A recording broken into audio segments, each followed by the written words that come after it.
नमस्कार, मैं हूं आपके साथ ज्योति कनौजिया। आइए नजर डालते हैं फटाफट खबरों की ओर।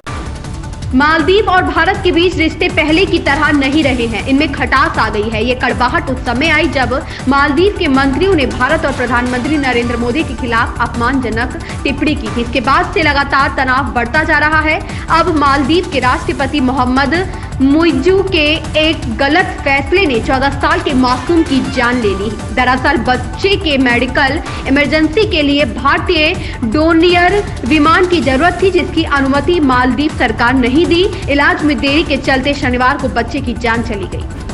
राष्ट्रीय राजधानी में रविवार की सुबह एक और सर्द सुबह हुई, जब तापमान एकल अंक में दर्ज किया गया, जिससे यात्रियों को असुविधा हुई और कई उड़ानें और ट्रेनें विलंबित हुई। भारत मौसम विज्ञान विभाग के अनुसार दिल्ली पालम पर दृश्यता रविवार को सुबह 2 बजे 400 मीटर से घटकर 2:30 बजे 100 मीटर हो गई और सुबह 3 बजे से यह और भी कम होकर 0 मीटर हो गई। IMD के मुताबिक रविवार सुबह दिल्ली में न्यूनतम तापमान 8.5 डिग्री सेल्सियस दर्ज किया गया। IMD ने कहा, आज सुबह 6:30 बजे उत्तर भारत के मैदानी इलाकों पंजाब से लेकर हरियाणा, दिल्ली, उत्तर प्रदेश, उत्तर पश्चिमी राजस्थान और उत्तरी मध्य प्रदेश तक कोहरे की परत बहुत स्पष्ट रूप से दिखाई दे रही है।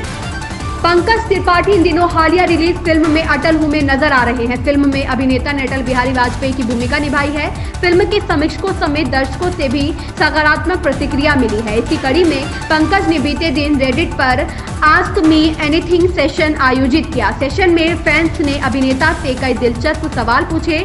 इसी में एक सवाल पंकज की आगामी फिल्म स्त्री 2 से जुड़ा था, जिसका अभिनेता ने बेहद मजेदार जवाब दिया।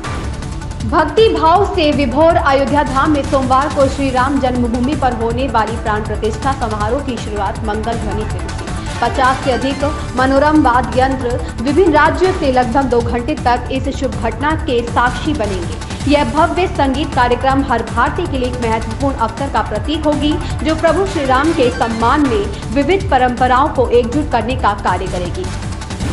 गृह मंत्री अमित शाह ने कहा कि म्यांमार सीमा पर लोगों की मुक्त आवाजाही रोकने के लिए जल्द ही बाड़ लगाई जाएगी। बांग्लादेश सीमा की तरह इसकी हिफाजत की जाएगी। इससे अवैध घुसपैठ पर रोक लगेगी। गृह मंत्री ने कहा, सरकार म्यांमार के साथ भारत के मुक्त आवाजाही व्यवस्था समझौते पर भी पुनर्विचार कर रही है। जल्द ही भारत इसे समाप्त करेगा। सुप्रीम कोर्ट ने संपत्ति के हिस्से की हकदारी के सिद्धांत पर जोर देते हुए कहा कि शून्य और अमान्य विवाह से पैदा बच्चे भी पूर्वज की संपत्ति में वैध हिस्सेदारी के हकदार हैं। शीर्ष अदालत ने कहा कि ऐसे बच्चों को वैध बच्चा माना जाएगा और संपत्ति में वैध हिस्सा तय करने के उद्देश्य से उन्हें समान पूर्वज के विस्तारित परिवार के रूप में माना जाएगा। दिल्ली एम्स ने 22 जनवरी दोपहर 2:30 बजे तक OPD सेवाएं बंद करने का अपना फैसला वापस लिया है। राम मंदिर की प्राण प्रतिष्ठा के दिन यानी 22 जनवरी को दिल्ली के सभी केंद्रीय अस्पतालों में भी आधे दिन की छुट्टी का ऐलान किया गया था। इस पर विपक्ष ने हैरानी जताते हुए इस फैसले की आलोचना की थी। इससे पहले केंद्र सरकार ने बीते दिनों 22 जनवरी के दिन सभी केंद्रीय संस्थानों में आधे दिन की छुट्टी देने का ऐलान किया था। बता दें कि राम मंदिर की प्राण प्रतिष्ठा के दिन मध्य प्रदेश, उत्तर प्रदेश, गोवा, छत्तीसगढ़ की राज्य सरकारों ने छुट्टी का ऐलान किया है। अयोध्या में श्री राम मंदिर प्राण प्रतिष्ठा के ऐतिहासिक अवसर पर धामी सरकार ने एक बड़ा फैसला किया है। उत्तराखंड के कुमाऊं स्थित पवलगढ़ कंजर्वेशन रिजर्व का नाम बदलकर सीतावनी कंजर्वेशन रिजर्व कर दिया है। रामनगर और आसपास के छोटे बच्चों ने पत्र लिखकर मुख्यमंत्री धामी से नाम बदलने का अनुरोध किया था। उनके आदेश पर प्रमुख सचिव वन RK सिद्धांशु ने इस संबंध में शासनादेश कर दिया है। रामनगरी में जगत गुरु राम भद्राचार्य सबसे बड़ी राम कथा कर रहे हैं। खूबसूरत सा पंडाल है। उन्होंने संकल्प किया था, मंदिर बनने तक अयोध्या राम कथा करने नहीं आएंगे। संकल्प पूरा हुआ है। आजकल हर दिन 10,000 लोग उन्हें सुनने आते हैं। वे देश के लोकप्रिय संत हैं। उनसे मिलने आ रही हस्तियों को हैंडल करने टीम राम भद्राचार्य में एक सेलिब्रिटी मैनेजर भी है। इनमें नेता, अभिनेता, संत और ब्यूरोक्रेट्स जैसे भिन्न भिन्न प्रकार के लोग शामिल हैं। वे अंग्रेजी मीडिया वालों को उन्हीं की भाषा में जवाब देते हैं। उनके कमरे के बाहर सिर्फ भक्तों ही नहीं, कैमरे और क्रू से लैस मीडिया वालों की भी उतनी ही लंबी कतार है।